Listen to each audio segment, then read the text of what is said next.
We've got a 2006 Audi A3. It's coming with a customer complaint of the ABS light on. What we've found is the light cleared with the ignition on but the engine not running.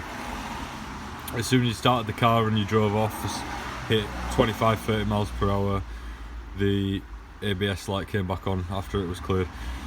The ABS sense tested okay, but what happened was it was getting mixed communication through the target ring, which is built in here. This is this magnet on the back of the wheel bearing.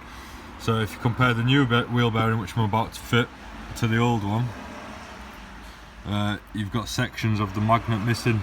This is the old magnet, and then it goes back to bare steel here.